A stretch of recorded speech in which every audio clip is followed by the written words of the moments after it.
What up? All my scientists, my artists, my philosophers, my geneticists, my roboticists, my biologists, my archaeologists, my astronomers. Let's get busy. This has been Busy from the Burbs. 2, Chip. 1. Good morning, good afternoon, and good evening, ladies and gentlemen. This is Ben Busy from the Burbs, broadcasting to you from Osaka, Japan. Today, I'm joined by a very, very special guest. A great friend of mine from high school, going way back. Maybe not that far back, but we're going back in time, ladies and gentlemen. Back to the future with the one, the only, the incomparable technologist, educator, artist, innovator, snowboarder, rapper, Linz Craig. Linz Craig, ladies and gentlemen, welcome to the program. Linz, thank you very much for being here. What's up, Ben? Thank you very much for having me, man. Yo, this is awesome, man. For those who don't know, Linz Craig, brilliant technologist, innovator, based in Colorado right now. We're buddies going all the way back to high school. Yeah, man. Freshman year. Yeah, that's when we started hanging out. You were my DJ, Ben. You were like, yeah, you were there when I started getting into beatboxing and rhyming and freestyling, dude. You were there for the first, like, when I never wrote anything down for the first 7 years or whatever. Yeah, when it was all mnemonic, when you were just like storing it all. It was when it was really epic, when it was actually epic. Oh, okay. Yeah. Yeah, right. Because we went over how that word has been misused, and epic has to do with poetry and memorizing things and large amounts of text as opposed to just, being shiny. Yes, exactly. Like my new hair color is on fleek, man. It's epic. Yeah, that's not epic. That's not epic. Yeah. Let people know, give us some background. Who is Linz Craig? Where is he from? How did he get started in technology? And what does the future hold? The future for me or the future in general? Oh, Man, we could talk about it all, brother. Give us some background on Linz Craig. All right, sounds good. So, yeah, basically, I grew up on a small family farm, spent a lot of time, quote-unquote, volunteering. My parents volunteered me on farms when I was little, so did everything from, like, running tractors and putting in fencing and shoveling manure, so a lot of kind of really rudimentary bio background, but with a slight technical, like sort of construction mechanical twist to it. My brother and father and uncle were always into technology, so I was blessed enough to be able to get into to mess around with computers from a young age. Never really got super technical when I was younger. I was lucky enough to be introduced to things like Logo and Pascal while I, before we actually met when I was really young. But the programming bug never really bit me that hard. Really, I enjoyed, technology, like hanging out with you in high school, man. It was always cool to like plug together the turntables, the loopers, the effects pedals, like see how that all worked and just kind of, and then in the end, have it be a creative medium. So we could get that wonderment and that artistic aspect into the technological process, so that it's not just a dead circuit that's spitting around bits.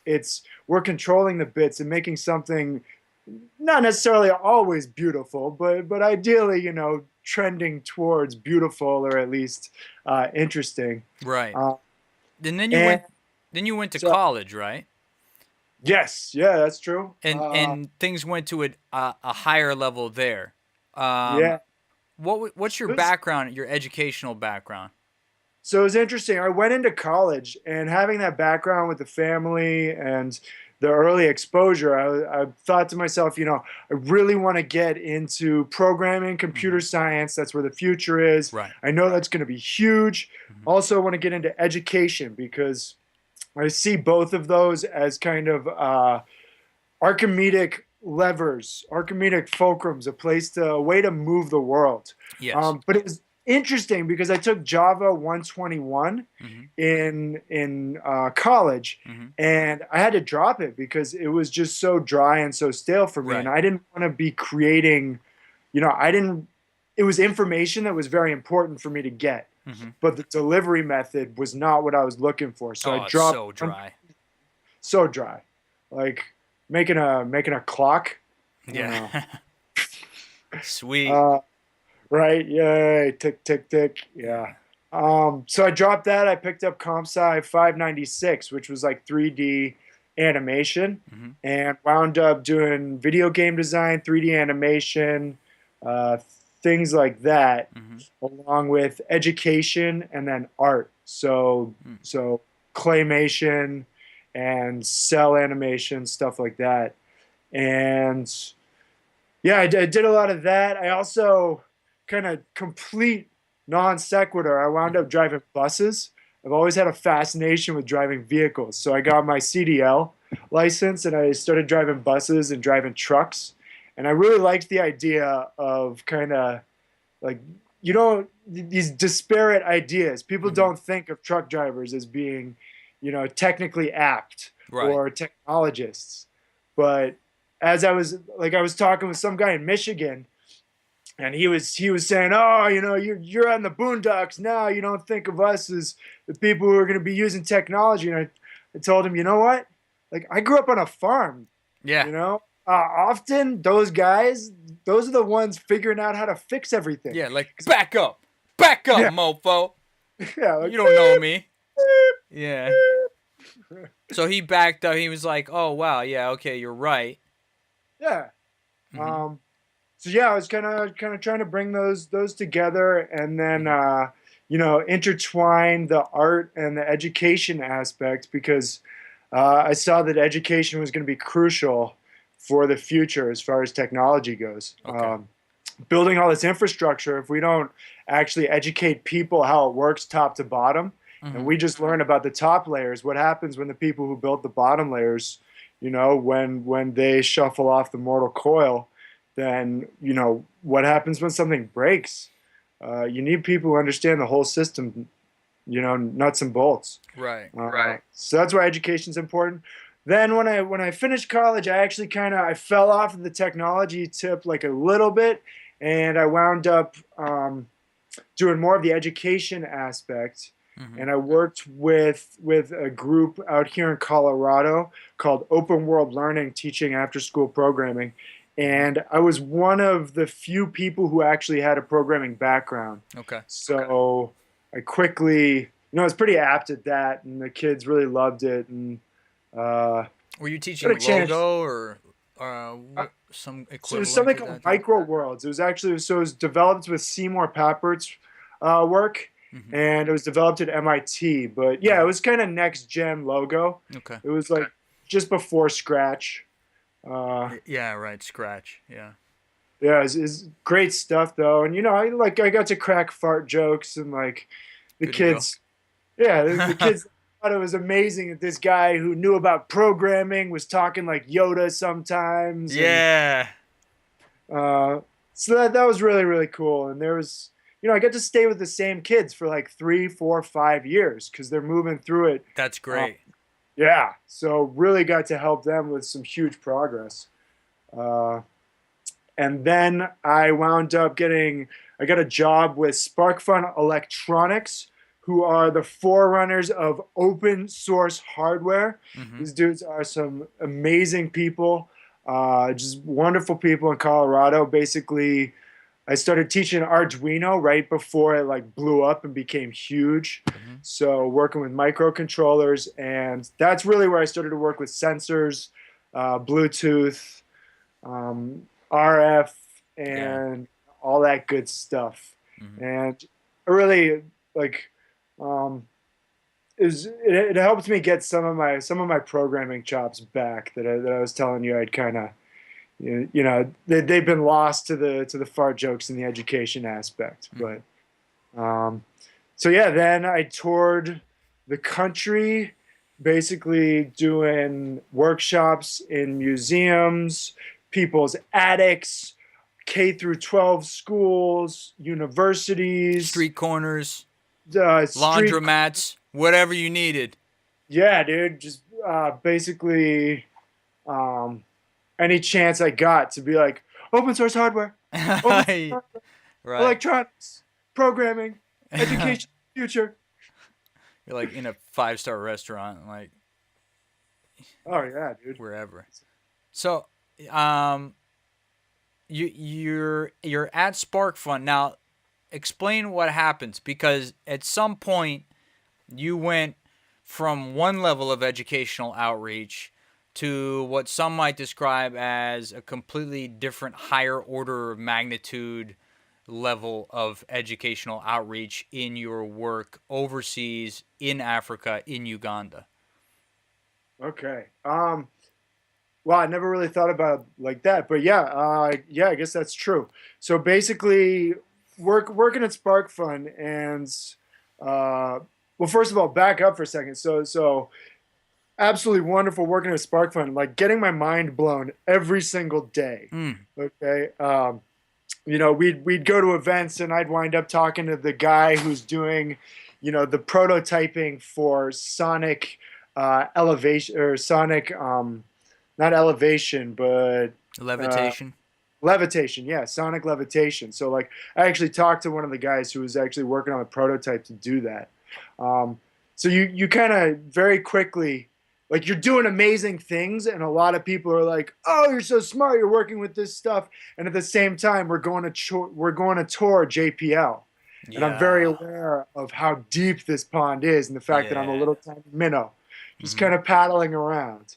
But yeah, so wandering around doing that, getting my mind blown on a regular basis, and a lady from Texas. Well, no, actually, back up. A gentleman, amazing gentleman named Solomon King, sent me an email. Solomon King. What a name, right? Yeah. Dude, this dude was destined for his role. He sent me this email that said, "Hey, I'm this educator in Uganda. I'm trying to teach robotics. We don't have a lot of resources. I'm the only guy doing K through 12. I'm teaching out of my spare bedroom. Can you help me out?" And I looked at this email, and it was a weird position, because I had to go, "Okay, yes, we're going to help you out. But because we get approached by so many robotics clubs all over the nation, all over the world, please don't tell anybody." Okay. So I slid him a whole bunch of robotics equipment and a little bit of materials, and he said thank you in the perfect way when he got into a BBC.com article. He didn't mention us by name, but he made sure the little red boxes were in the background. Nice. So, like, people who are in the know were like, "Oh, Sparkfun. right, I know what's going on here." Yeah. So that was cool.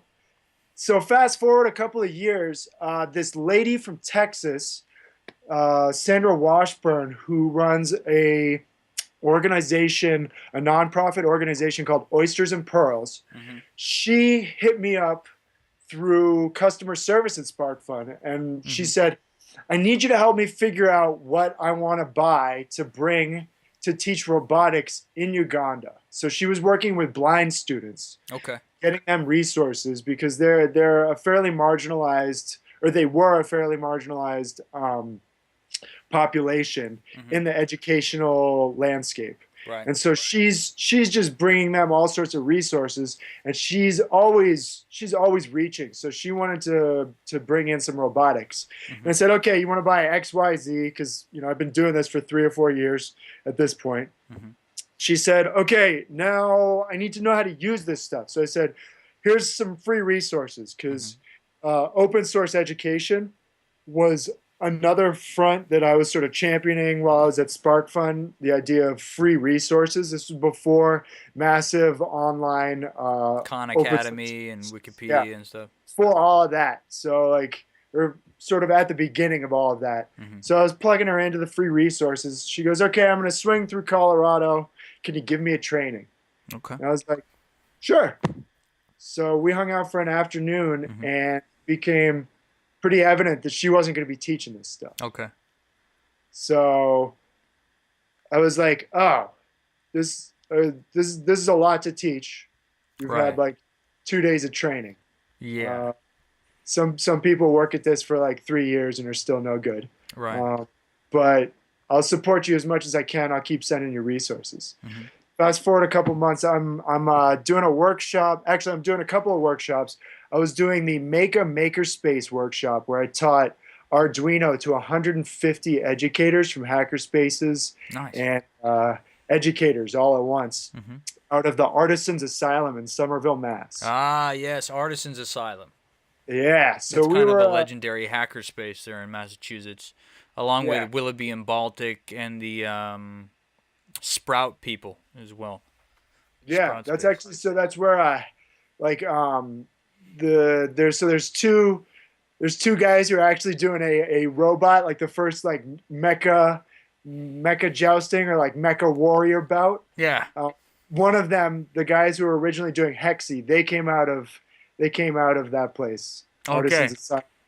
It was actually the president, Guy. I Guillermo. forget. I forget his last name. Kyle. But anyways, Hmm. absolutely amazing people. So I'm there. I'm doing that, and I'm doing workshops at Tufts. And she gives me a call. I still remember pacing around the hotel room in Somerville, Mass, talking to this lady, and she said, "If I buy you a plane ticket, will you come and teach?" Awesome. Yeah. What And do so you I was say like, to that? Because you, at this point, for those who are just tuning in, Linz has a really nice job at Sparkfun. Okay, he's able to fly all around the country to do educational outreach and seminars and tour JPL and do all kinds of cool stuff. And he gets an offer to, I mean, essentially drop everything, fly to Uganda, and teach for what was it, 6 months, a year? no. So the first round was 3 weeks, Okay. three weeks, 2 weeks. Um, and and so basically I said sure, and I asked my buddy who was with me, Jim the engineer from Sparkfun. Hmm. He was an absolutely wonderful guy. I was like, "What do you think, Jim?" And he looked at me. He said, "If you don't take this opportunity, you're going to kick yourself for the rest of your life." Right.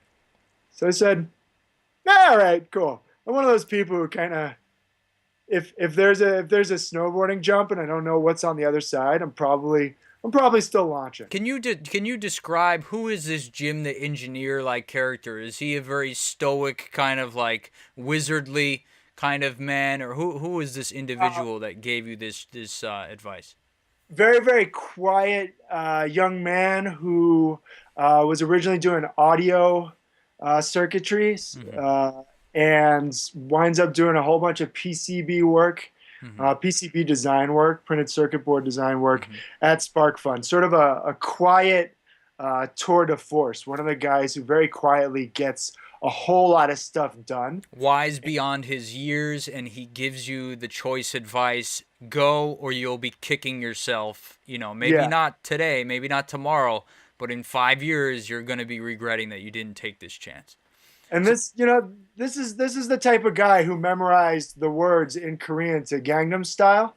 okay. So, like, he knows how to live life. All right. Yes, epic. So I was like, all right, we'll do it. Literally epic. Literally, he's memorizing the lyrics to Yeah, Gangnam Style, a yeah. song in a different language that he probably doesn't even speak. So that's Actually, impressive. no, he does speak. He does speak it. Oh, he does speak Korean. So not only grabbing Oh, life by the balls, but also technically backing up the sort of grabbing life by the horns aspect of it and actually understanding the full stack. just So he, grabbing everything basically. yeah.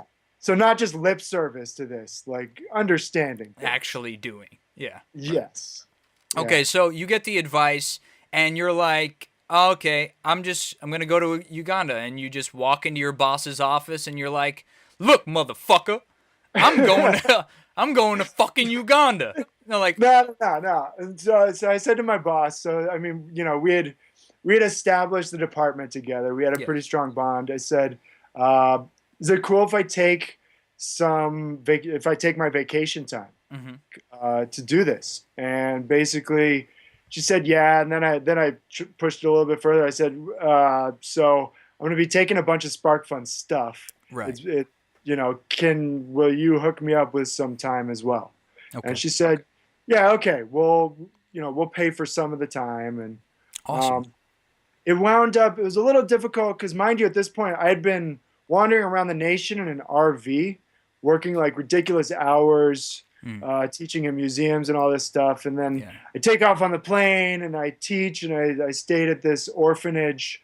And I teach at a local high school, and I meet Solomon King and my future good friend Victor and this lady Sandra. So I don't know them at all, first of all, when I'm going there. It's like, this is complete trust in the world. I'm just going, all right, I'm going to do good things. I'm hoping, like, let's hope Linz comes back with his kidneys. Like, Right. You don't wake up in a hotel bathtub full of ice attached to an IV with a note saying go to a hospital immediately.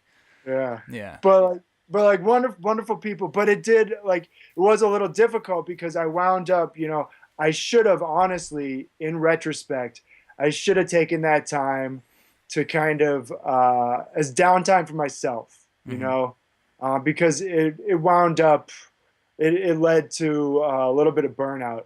Because I had to go back, and basically like a week later, I'm hopping on the RV again and headed out straight to Oklahoma for like another 3 weeks stretch. All right. So it's like, I mean, so educators out there, if you're listening, okay, think about the long term and take some time off. I was young. I was very, very enthusiastic. I'm very proud of the work that I did, but I'm human. We're all human. Most of us these days are human, anyways. Some transhumans out there. Some transhumans. Right. So cyborgs. So if there's actually those guys who are listening, if you guys know of a way that I can keep going like 28 hours a day, please inbox me. So if there's some way that I could do this without actually running into those hurdles and barriers. Yes. Any time travelers out there, please send an email, getbusypodcast@gmail.com. I will relay this message to Linz with your secret. Nice. So, okay, so where are we in the story? So came back from Uganda. Yeah. Hopped back on the RV, worked for like another year. I wound up my last event. I left Sparkfun doing their biggest educational event ever at it was like 4 or 5 days of workshops straight. So I've been doing soldering workshops, no problem, like all the time for thousands of people at maker fairs. But this was like on a different level. This was 4 days of soldering workshops and programming workshops and workshops for educators. In DC at USASEF, United States of America Science and Engineering Festival. Whoa. Did that. Got contacts from like the other mill. So these are guys who have like a 16-pound CNC machine. Nice. I wound up taking. So basically, I went, okay, Sparkfun, you guys have taught me a lot. This has been amazing. I'm gonna see if I can do this on my own. And my first client was this lady from Texas, but really it's more like Uganda's my client. Right. Because you got to think about this. Okay, like she's paying the bills, but really her impetus is that I serve the education community of Uganda as best as I can with the resources she gives me. So really the kids and the roboticists of Uganda are my end clients. Right. They're the stakeholders. Yeah. So then I go to Uganda for another, like, what was it, 4 months, 5 months? So like a 4-month stint, I want to say August through November, come back here for like Christmas with family, and I go back there to do another robotics camp in January. What kind of stuff are you building with them over there? And how old are these kids? How old is the outreach? Is it all ages or kids only? And what kind of projects did you work on? So there's kind of two or three different facets of outreach. Mhm. As far as the kids go, we're working with like 9 to 18-year-olds Okay. at the robotics camp. Mhm. Sometimes younger, like 7-year-olds when we're doing scratch and stuff like that. And I did a lot of training of my fellow Fundibots. Mhm. So there's an organization there called Fundibots, which is Solomon King's organization. What does that mean, fundi? So Fundi is somebody who builds something, or like a mechanic, or somebody who fixes something. Like a maker, And, kind of. yeah, it's a maker. So it's an African brand of maker. You know, Mhm. it's their, like, it's Solomon's brand of that, and kind of getting people excited about the idea that robotics happens in Uganda. Mhm. So basically, I worked with Fundibus to put on the robotics camp. It was like their second robotics camp, and it was Solomon's hometown, Gulu. Mhm. Uh, and also, I did a lot of training of the Fundibots people. Mhm. So teaching them PCB design, XB wireless networking, Bluetooth. Mhm. For those who Uh, don't know, can you walk us through what is a PCB and why do you have to design this thing? What is that? What does that mean? so um, I know you don't do this, Ben, but some, eventually electronics or robotics are going to break, right? And they break open, and inside of those, we're all familiar with the sort of green or sometimes green little boards with all the circuitry. It's in, Yes. that's a printed circuit board, and Printed that's circuit board, PCB. yeah, it allows you to take all of the wires of a prototype and put them onto a little board and make them nice and orderly. Hmm. And then you put your electronic components on there and your integrated circuits, your ICs, or as Mhm. I call them with little kids, the robot brains. Robot brains. Robo Robot brains. brains. Yeah. Ro brains. So, yeah, with the other mill that I got, the 16-pound CNC, computer numeric control, Mhm. that's what CNC stands for. We were able to actually mill printed circuit boards out there in the field. So we were taking components and populating our own circuit boards. And they're like Uh, what you're like etching that the CNC is for three-dimensional objects or just 2D? it's for 3D and 2D. We used it mainly for 2D. Mhm. So the etching process uses ferric chloride. Okay. Which is one of the ways that you can create printed circuit boards. But Mhm. it creates a lot of these chemicals that you then have to get the heavy metals out of. You Yeah. need to use things like peanut shells and duckweed in order to actually extract the heavy metals, Okay. or like a ceramic based filtration system where Mhm. it takes like multiple days. Otherwise, you wind up with this stuff in our ecosystem, and it's water based, so it's not just my water that I'm putting it into. It's Yeah, no, it's everyone's water. everyone's. Yeah. It's Right. not cool. Yeah, not cool. So the CNC allows you to mill your own printed circuit boards and make them without using these nasty chemicals. And you were using the other mill, which was is an open source architecture CNC It's machine, or it's not open source, but it's really nice because it's a 16-pound CNC mill. So usually these things are like, they're huge. they're huge. Yeah, they're Yeah. like 8 by 5 Yeah. feet. Yeah, You know? forget it.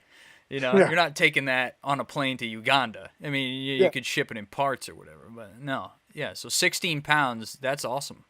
yeah. It's like it was probably 2.5 feet by 2 feet by 2 feet. Mhm. Uh, Obviously, you're it's a, limited with the scale of the things that you can build in there, given the fact that it is smaller, but then you could just chop it up into pieces, right? Do yep, do parts. yeah. So And you're what's using this out there. yep. What's important about it is that it's a production skill.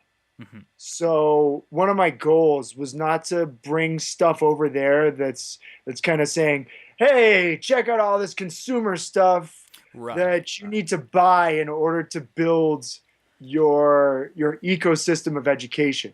It's Right. more, here's free information. Hmm. Let's help build your people.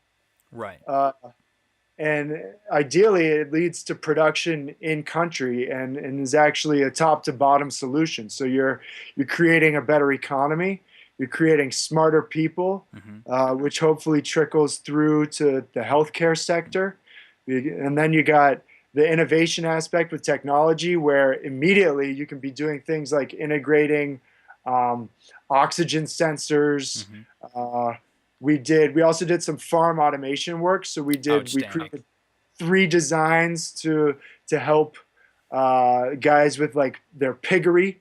So feeding. I just like that word. It's a funny word. The piggery. Yeah. The piggery. Yeah. And then to keep cattle cool. And this is actually cool, full circle. So I went out there and I'm walking around with these farmers and we're talking about how can we help you. And I'm walking around their farm situation, which is also a school.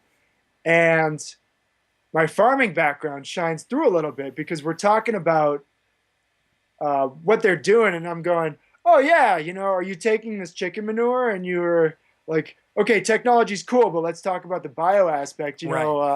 Like this stuff is really nitrogen heavy. You're burning crops with it. You got to make sure that it sits for a while. You're throwing lime down at the bottom here to deal with sites. What's going on? And they're looking at me like, I thought you were a technologist. You're like, I'm an allologist, actually. An ologist, yeah. Yeah. So, but it's cool because, all of those different walks of life, technology is nothing if you can't actually get to the nuts and bolts of why you're applying it. If I'm going in there as a technologist and I don't actually know why it's important to keep cattle cool. Yeah, no, fish out of water. You're not going to deliver the solutions that they need or the ones that necessarily they can implement, right? Right, yeah. Which is why, man, the wonderment and the art and all that stuff, that's why it's so important to interweave that with technology in education systems worldwide. How important is synergy in your work? Oh, that's how anything and everything happens because without people being excited by those moments of inspiration, nothing ever gets done. Because that's the thing is technology these days, you can almost do anything. We got electron microscopes. We got guys using DNA as a platform for data encryption and ways to actually move data around. There's quantum computing with D-Waves doing absolutely amazing stuff with that. But the problem is you're almost paralyzed by all the options. Right. You're opted out, Have you seen the John Travolta meme recently? From the clip of him in Pulp Fiction where he's like looking around like not knowing what to do. I feel a little bit like John Travolta sometimes with technology, or like when you used to go into the video store and you're like, there's nothing here. It's like you're surrounded by over 10,000 movies. What do you mean there's nothing there? There's nothing here. I just don't know what to do. So we do get that sometimes, information overload. But go ahead, you were saying? But so synergy identifies what's important and what makes people enthusiastic. Okay. And for me, it's what we call a teachable moment. So you're never going back to Java 121. There was no synergy. It was not interesting to me. I'm not gonna, even if I crammed for 3 days straight, memorizing that information, it's not interesting to me, so I'm not going to retain it. Right. However, the second you combine that with video game design, I'm thinking, oh, I've got a reason to understand Cartesian plotting and algebra because that's a hit test for my spaceship in my video game. Right. Okay. Now all of a sudden, it takes no effort to learn these more complicated concepts because I have a reason. There's a muse there. Right. This informed your outreach in Uganda when it came to like farm automation, for example, because you're actually bringing solutions or you're introducing technologies that they can leverage to actually solve real world problems. Like you said, you're not offering up a bunch of kind of out of the box solutions. You're offering the ground, the cornerstones that form the foundation of the tech tree that they actually need to then go forward and to produce these higher level solutions for things. Yeah, true in some aspects, but to back up a moment, that's not to say that there aren't some incredibly ingenious guys like my buddy Victor cracking open CDs and using CD drives to make, the motors and CD drives to make robots over there. So it's I'm providing a cornerstone, like I'm working with other cornerstones already in existence there. But yeah, we're going into the farm automation aspect with the Fundi bots. We did a 4-day hackathon in Gulu, and we said, what do you need? What can we create? And basically, the idea was, the agreement was the designs that we created belong to Fundi bots and Ideal Farmers Consult. Those are the farmers. And basically, what they were going to do is they're bringing these products to market, and they're going to use that. They're leveraging that to actually create funding and PR awareness around their educational work, so that they can. It's almost like an R&D arm of Fundi bots, and so that way they have the designs and the IP as a critical mass to really get things rolling. And they've really, they've all, like, the government has been jumping in and backing them because they obviously understand how important it is. Right. They recently won an award from MTN, which is, it's sort of the equivalent of Verizon or AT&T over here. So they won an Innovators Award over there. So people are seeing what they're doing and going, oh, yeah, this works. This makes sense. We need to make sure we support it. But, the critical mass, it's important to create that critical mass and that foundational culture in such a way that it's not out of the box, like you were saying. It's actual problem solution. Well, not out of the box, but like you said, presumably you provided CD drives that they were able to then repurpose. So there's some out of the box stuff that they're able to use in order to. Right. I didn't provide CD drives. Like that's what I'm saying. They had experience repurposing that stuff and a sort of hands-on experience that isn't really available in sort of the engineering world here. Here we go, oh, I need a transistor. I'll get it off the shelf. Right. It's fun. I had literally shelves and shelves of this stuff downstairs. I'll just go get an NPN transistor. Yeah, exactly. Over there, they have to cannibalize, whatever they can find in order to make it happen, right?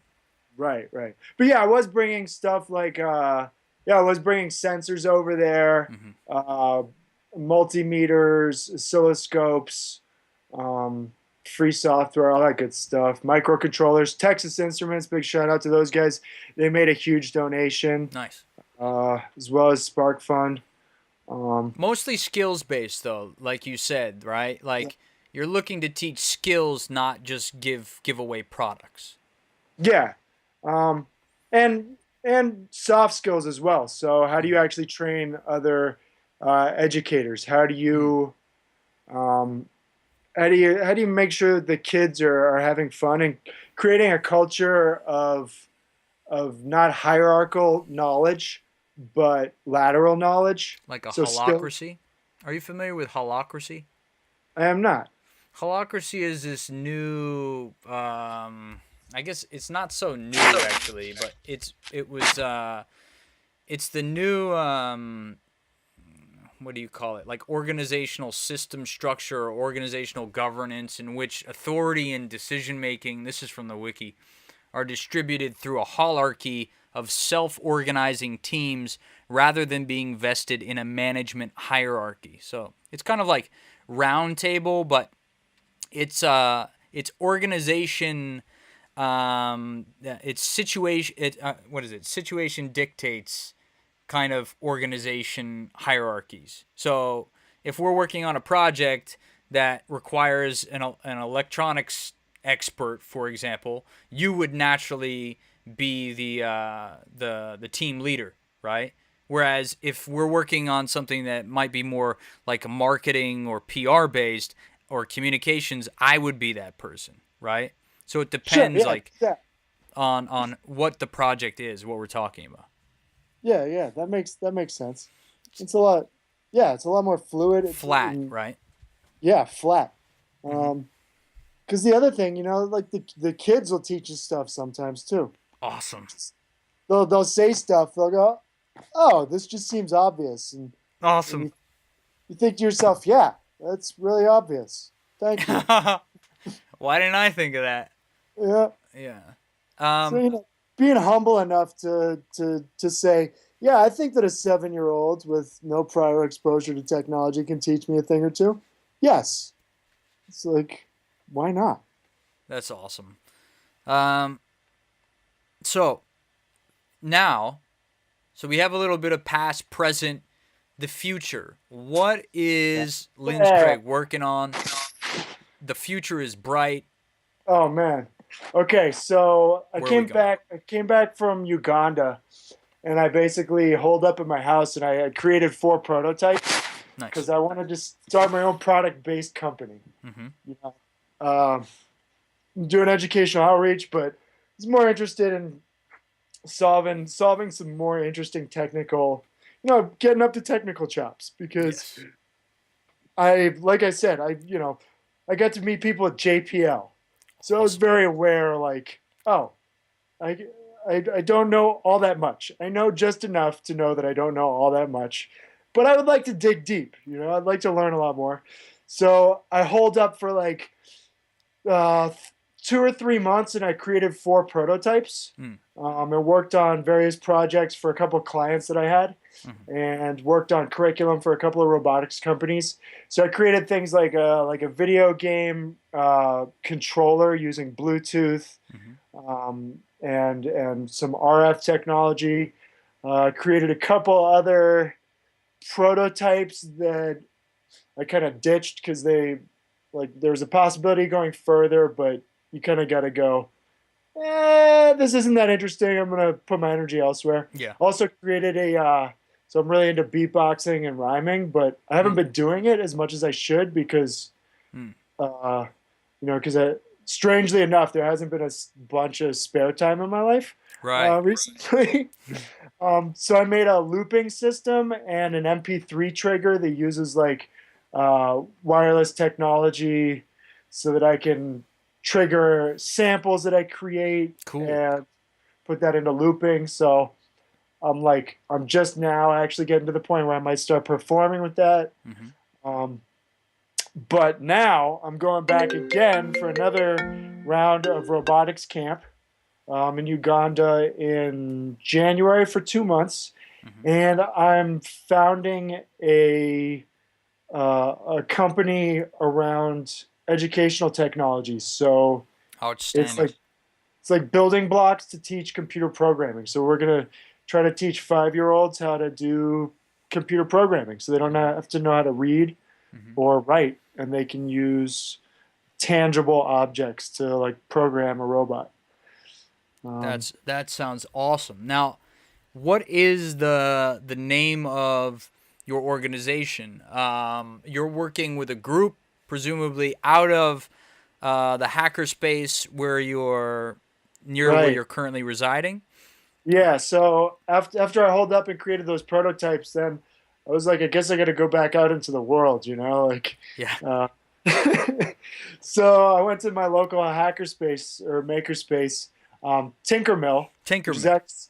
yeah, it's actually one of the biggest ones in the Midwest. I don't know. There's people say Colorado's in the Midwest, but it's okay. That area of the U.S., that sort of center of the U.S., Mm-hmm. it's one of the biggest ones. It's pretty sweet.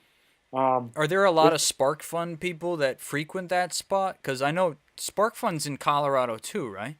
yeah, it's in Boulder. Okay. So like a couple of guys at Sparkfun actually founded the Boulder Hackerspace. Mm-hmm. And I was actually at one of the founding meetings of the Mm. Boulder Hackerspace. Nice. But I was just there to be like, whatever you guys need, just let me know. Right. I'll slide you some tech. Yeah. And then I gotta go. I got this stuff to do. Yeah. Uganda, But etc. yeah.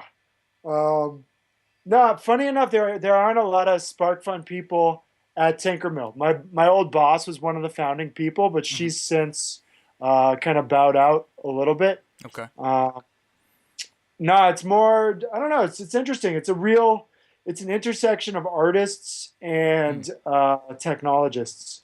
So there's a blacksmith forge. Wow. There's Cool. right.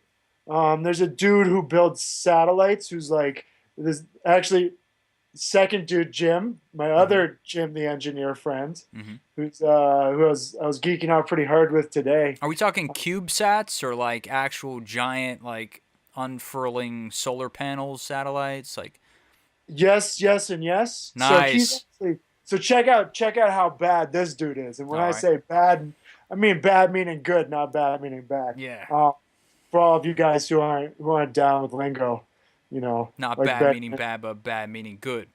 yeah, you Run know, DMC or Sinbad, LL. I forget who said that. DJ Revolution, and Cool Herc. Back to Yeah. much respect, founding fathers and whatnot. Um, But yeah, no, this dude, Jim, he was telling me today he has created. He's like the stuff I work on is out of this world, Hmm. literally, and he's created objects that have taken pictures of other objects that he has created um, on Mars. Yo. So like, and then he's got stuff orbiting Mars, taking pictures of his stuff on Mars. So this dude is like, this is like next level This is stuff, and I'm real just motherfucker get to right hang here. out next to this guy while I create my prototypes. You know, Badass. I'm like, yeah. What kind And, of projects is he working on at the Hackerspace? uh, it's interesting. He's always like, it's always kind of piecemeal stuff. Hmm. So you can't really work on any of his stuff for work because all of that has to be like dedicated systems, probably working in some clean rooms, Yeah. um, stuff like that. But like, it's interesting. Like, it'll be like backup cams for his vehicle, Okay, cool. or he wants to, he's working with what was he working on today? He's actually just making an educational like situation for Tinkermill. Hmm. So a lot of it is like he's working on infrastructure for the community. Okay. Um, the other thing is like sometimes, so I'm there like all hours, Hmm. and I distinctly remember one night I'm chilling there at like 1 in the morning, 2 in the morning, and he comes in off of his other job, Hmm. and he just walks in. He's like, "Hey guys, hey, what's going on?" Walks over to the 3D printer, sets up a 3D printer job, hits enter, and he goes, "All right, guys, see you later."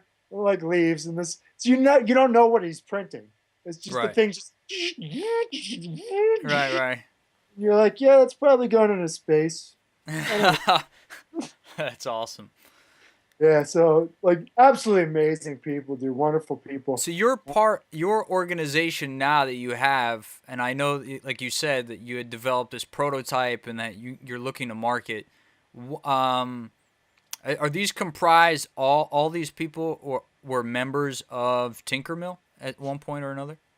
Well, they are now. Hmm. So yeah, one of them was actually a founding member, Hmm. my buddy Carl Neiman, Hmm. um, who. So the way that the idea for this came about is I'm also doing work with kinesthetic models to teach technology concepts. So it's unplugged educational resources. Hmm. And I've been talking about this for 4 or 5 years now, Hmm. and it's just starting to like catch on. So Explain no, that for our listeners. Like, what do you sure, mean by kinesthetic model to teach what? sure. It's basically so it's the idea of you got an obstacle course that Yeah. kids run around and they're pretending to execute code inside of a robot or a computer Hmm. by activities that they do in the obstacle course. So computer code repeats over and over again. Hmm. It's called iteration or recursion. Hmm. And an obstacle course naturally repeats over and over again Hmm. in a loop Hmm. like computer programming. Hmm. So I saw this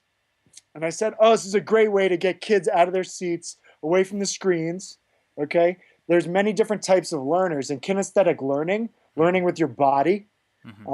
so kinesthetics, moving your body, Right. is actually, it's a proven method that will actually cement concepts into the human brain, because you're using different neural pathways than auditory or visual. Okay, so some learners, this is more powerful for them, but it's also a unique opportunity in your life. Like, you're going to remember when you ran around an obstacle course and how it was connected to computer science, because who does that, right?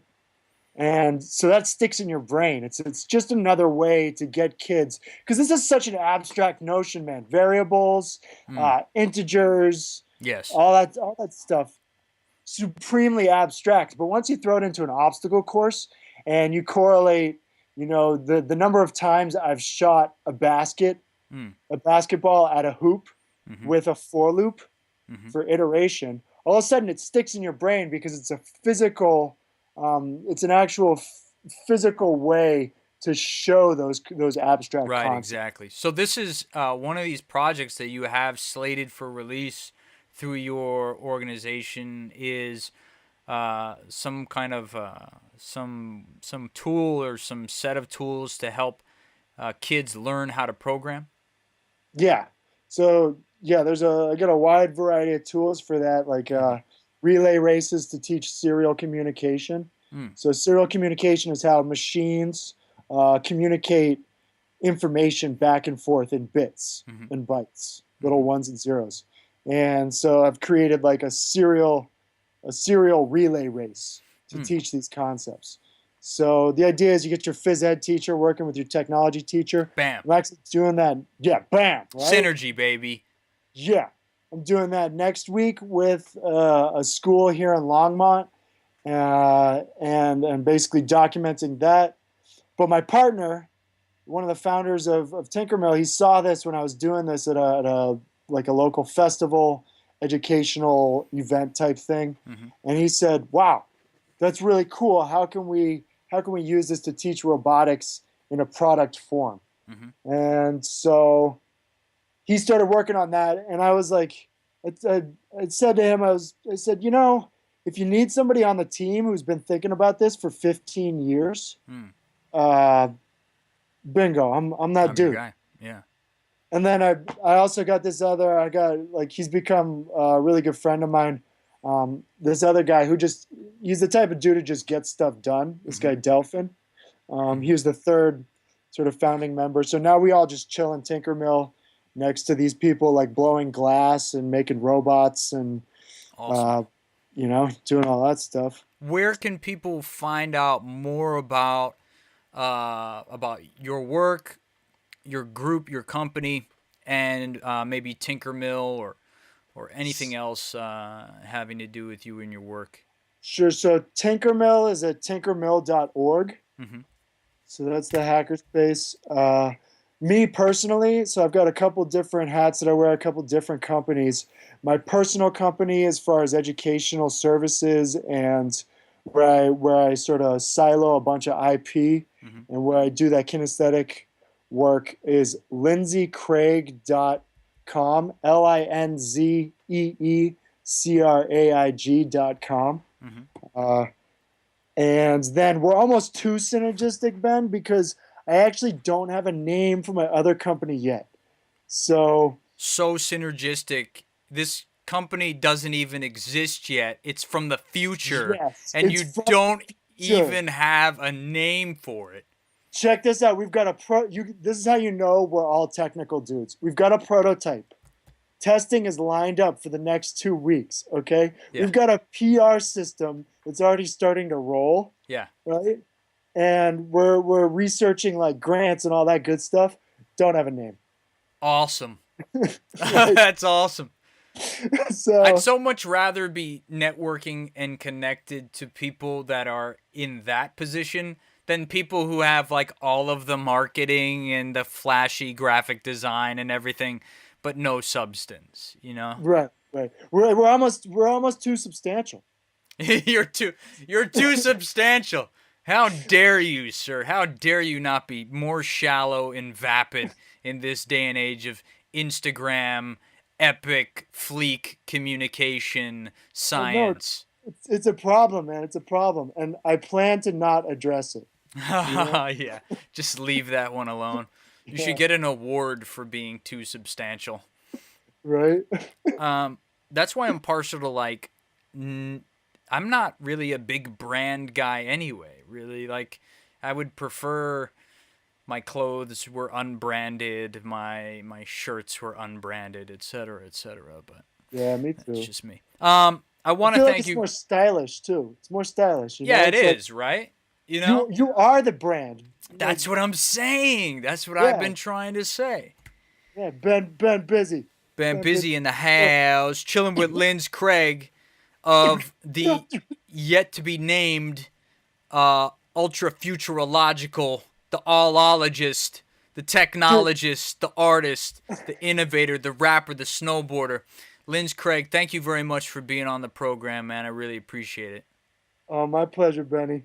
Hey, any final parting words for the listeners?